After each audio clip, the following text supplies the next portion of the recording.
أعوذ بالله من الشيطان الرجيم. بسم الله الرحمن الرحيم. حرمت عليكم أمهاتكم وبناتكم وأخواتكم وعماتكم وخالاتكم وبنات الأخ وبنات الأخت وأمهاتكم اللاتي أرضعنكم وأخواتكم من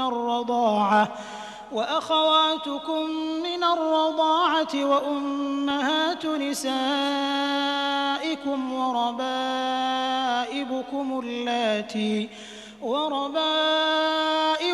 اللاتي في حجوركم من نسائكم اللاتي دخلتم بهن، فإن لم تكونوا دخلتم بهن فلا جناح عليكم، وحلائل أبنائكم الذين من أصلابكم، وأن تجمعوا بين الأختين إلا ما قد سلف، إن الله كان غفورا رحيما.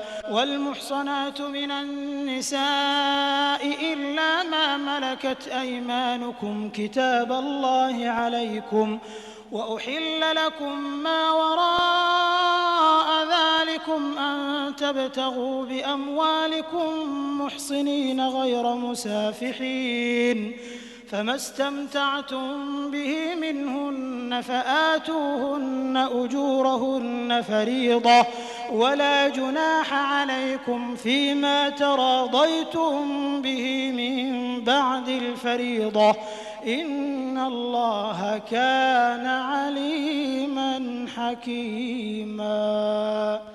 ومن لم يستطع منكم طولا أن ينكح المحصنات المؤمنات فمما ملكت أيمانكم من فتياتكم المؤمنات، والله أعلم بإيمانكم بعضكم من بعض، فانكحوهن بإذن أهلهن وآتوهن أجورهن بالمعروف محصنات غير مسافحات ولا متخذات أخدان، فإذا أحصن فإن أتين بفاحشة فعليهن نصف ما على المحصنات من العذاب، ذلك لمن خشي العنة منكم، وأن تصبروا خير لكم، والله غفور رحيم.